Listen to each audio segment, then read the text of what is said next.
October 31st usually just marks another year's Halloween. But for Abby Zerrien, the date marks a personal milestone. That's because this Halloween, Abby ran her first half marathon.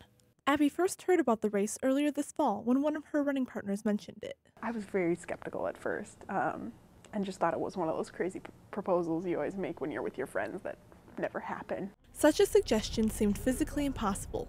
She would have to run 13 miles. She had never run more than 6.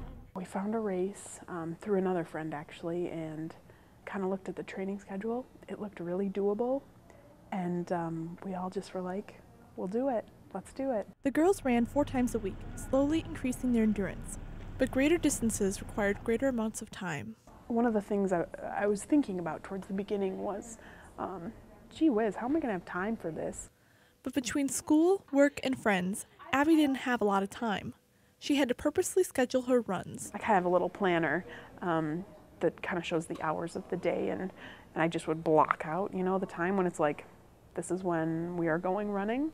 But she couldn't schedule the weather. Sometimes the girls had to run in less than ideal conditions. Some of the best runs were our epic runs, and that was when it was either raining or snowing, and it happened a couple times, and so we grabbed some rain jackets and we're like, we're gonna do this, we're gonna go, no matter if it's raining or whatever. But Abby didn't always feel so enthusiastic about running. There's still those days where it's like, ugh, I don't want to get out there. It was those days when training as a group proved invaluable.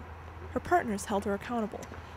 I know a lot about Abby and her development as a runner because I'm her roommate and her running buddy. In all honesty, I couldn't have done it without them, you know, apart from them.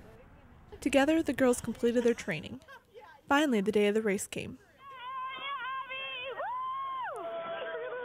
I was nervous for the race, but we'd done everything we could, so it was kind of like, I know we're physically ready for this.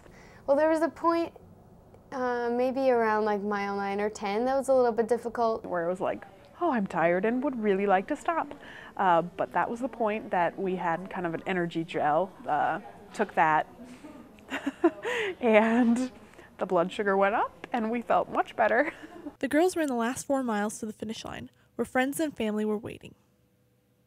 Abby's success proves that discipline, perseverance, and friends can go a long way towards achieving a goal. This has been Erin McGregor for Eagle 7 News.